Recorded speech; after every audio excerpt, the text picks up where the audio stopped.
pages of evidence and over 50,000 photographs taken by one of your former government's photographers showing emaciated, tortured bodies in your prisons. Who verified the pictures? Who they verified that they're not edited and photoshopped and so on?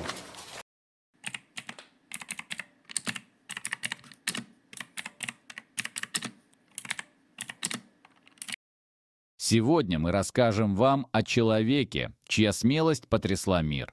Человеке, который, не имея оружия, нанес самый сильный удар по репрессивной системе. Это история Фарида Масхана, известного как Цезарь. Его действия стали для многих настоящим откровением. Он стал человеком, который вынес из сирийских тюрем не просто фотографии, а целую правду, разрушившую мифы о том, что происходит за их стенами. Каким образом материалы, которые никому не должны были быть видны, оказались в руках международного сообщества? Почему власти приняли решение документировать происходящее? И как же эти фотографии, на которых запечатлены трагические события, стали неоспоримым свидетельством нарушений, когда все шло против них? Ответ на эти вопросы мы раскроем в этой истории. Фарид Масхан родился в сирийском городе Дера, который стал центром перемен.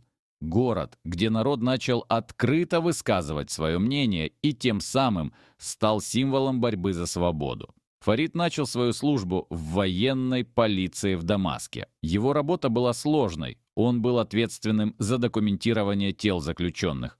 Но с началом протестов в 2011 году его жизнь перевернулась.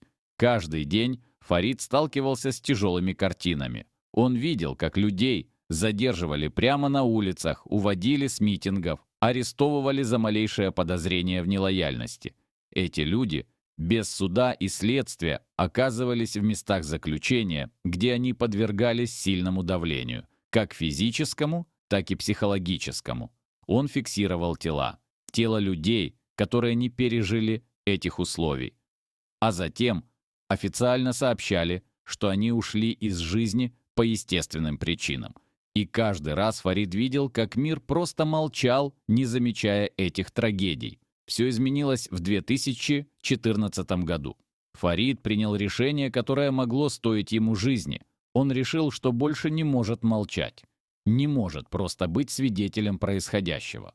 Он начал тайно выносить фотографии, доказательства того, что происходило за закрытыми дверями. Он прятал флешки с фотографиями в одежде, в хлебе, в вещах, чтобы передать их тем, кто мог помочь. Он знал, что рискует всем, и он не мог остановиться.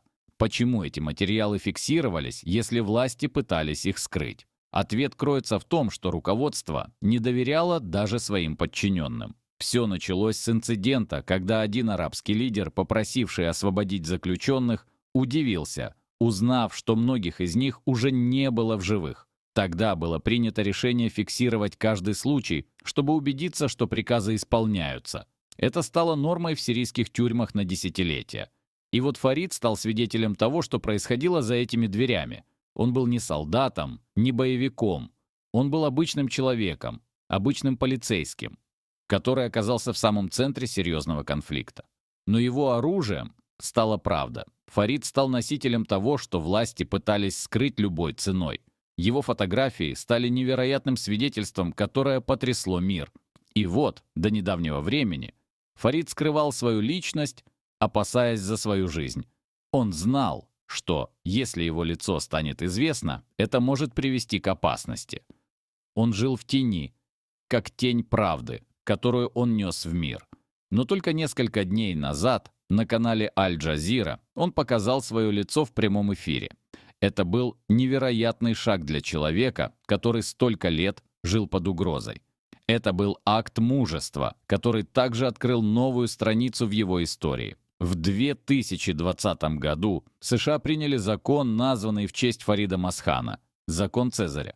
Это было признание того, что его фотографии и доказательства стали основой для санкций против прежнего сирийского правительства. Они стали мощным ударом по его репутации, продемонстрировав доказательства происходящего. Но несмотря на все усилия, виновные до сих пор не понесли наказания. Однако сейчас в стране другое правительство, и история продолжает развиваться. Фарид Мазхан рисковал своей жизнью, чтобы показать правду. Он стал жертвой своих собственных поступков, но его действия не были напрасными. Он рисковал, чтобы показать миру, что происходит в этих местах, чтобы мир не забыл. Невозможно молчать, когда кто-то рискует своей жизнью ради правды. Мы должны помнить об этом и стремиться к справедливости, потому что, несмотря на все попытки скрыть эти события, правда всегда выйдет наружу. И долг каждого из нас не забывать об этом. Справедливость должна восторжествовать. Фарид Мазхан, Цезарь, не был воином с оружием. Он был воином правды, и эта правда должна быть услышана. Это всем нам урок в смелости, решительности и альтруизме. Мы должны помнить, что даже в самых трудных ситуациях важно не молчать, а действовать ради правды и справедливости. Если вам была интересна эта история, поддержите нас. Поставьте лайк, подпишитесь на канал и нажмите на колокольчик, чтобы не пропустить новые выпуски. Ваше внимание к этим темам действительно важно.